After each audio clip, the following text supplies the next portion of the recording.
Takže zdravím všetkých fanúšikov bojových športov. Nachádzame sa v bratislavskej predajni Pitbull s prezidentom XFC a viceprezidentom Slovenského zväzu MMA. Dobrý deň. Čaute všetci. Ešte viete sa predstaviť svoje meno? Moje meno je Pavel Berký. Ako povedal Marek, tak som prezidentom XFC, vlastne je to celosvetová federácia. Zároveň som viceprezidentom Slovenského zväzu MMA. A tento rok už organizujeme druhý ročník.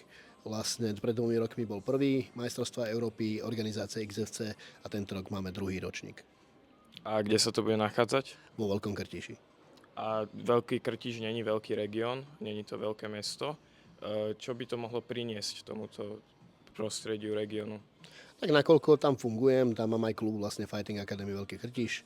Zároveň som vlastne promotérom a majiteľom organizácie Noc gladiátorov, ktorý už máme tuším 11. ročník za sebou a vždy tie turnaje prilákali vlastne divákov z celého Slovenska a zahraničia a tak je to vlastne až do dnes, preto vlastne sme sa rozhodli majstrovstvá Európy urobiť v tom našom regióne, keďže máme to tam ako keby, dá sa povedať, podchytené.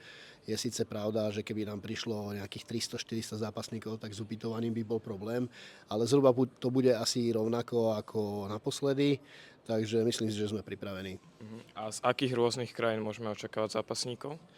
Tak na tom Smutkompe sú už Rakúšania, Češi, Maďari, Francúz, tam je Bulhár, Rumún, a to je asi všetko.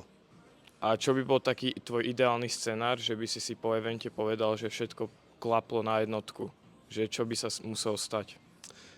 Tak hlavne nech to prebehne všetko bez nejakých komplikácií, nech sa nikto nezraní, organizačne, aby nám to všetko šlapalo, keďže to robíme cez ten Smutkomp. A hlavne ten finálový večer, nech tam vyberieme tie najlepšie finálové zápasy a nech aj tie zápasy sú dobré, teda na dobrej úrovni, na najlepšie by som povedal. A zároveň nech sa to páči aj ministrovi, lebo máme ohlásené, že príde aj minister športu, aj tajomník, takže tešíme sa na to. Super.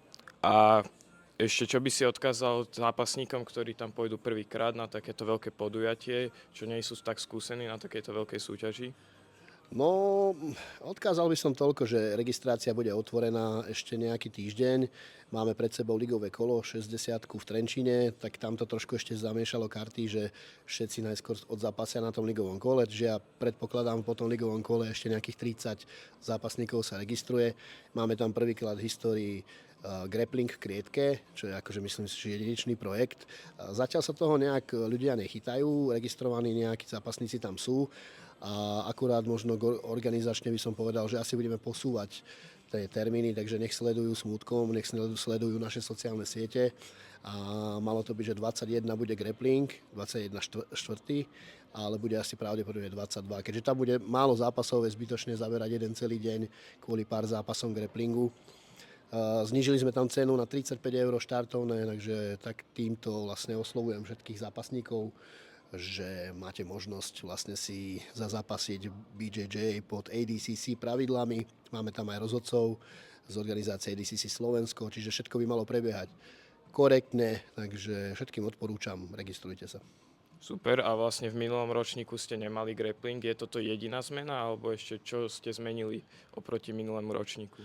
No, zmenili sme, ešte sme pridali kategórie, keďže vlastne to MMA je viacero bojových štýlov, takže je veľa chalanov, ktorí majú 16, 17 a chceli by si už ťuknúť na hlavu.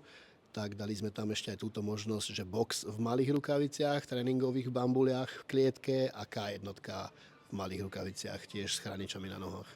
Že je to také zaujímavé a vidím, že o to záujem je. Čakali sme trošku väčší nápor ľudí, ale je teraz strašne veľa turnajov, už to nie je tak ako dakedy, že bolo tých turnajov menej. Teraz je vlastne aj IMAF, máme tuším 3 alebo 4 turnaje v roku.